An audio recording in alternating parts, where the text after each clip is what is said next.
Sony is playing a game of chess that is taking an unusual amount of time to complete any given move. And sometimes they decide to toss a few checkers in there as well just to confuse the opponent. Which brings us to today's topic, which is Jared Leto confirming that he's in the shared universe with Spider-Man.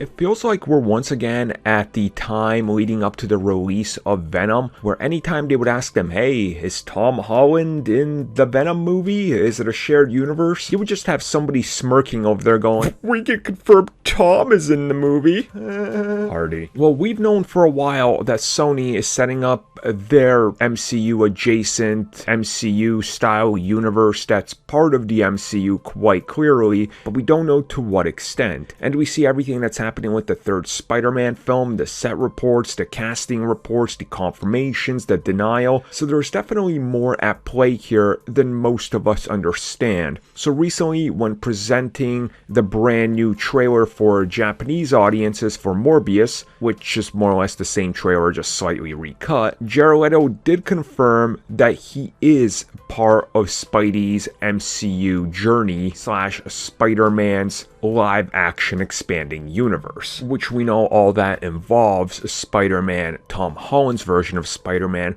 but also every version of Spider-Man from what we're understanding, and this will somehow all tie it together. And it's evident as pretty much anything when you watch the Morbius trailer that they're definitely playing in that playground. And with those recent reports where we covered it here on the channel as well, where Venom 2 costumes specifically have the spider on it now, and they mention Spider-Man and their official licensed products by Marvel for Venom 2, it sort of does raise an eyebrow when you look at it and you just go, well, can they just come out and confirm something? But I think they're really waiting to confirm everything by waiting one step at a time, because they don't just want to say everything and blow their load, and then 6 months from now when the film comes out, everybody's done talking about it because we knew about it. I think it's interesting that definitely they're not shying away from talking about Spider-Man now. If you guys remember when it came to Venom, they were very ambiguous about it and sort of always would try to deflect and not talk about Spider-Man directly and sort of be like, well, we're in the same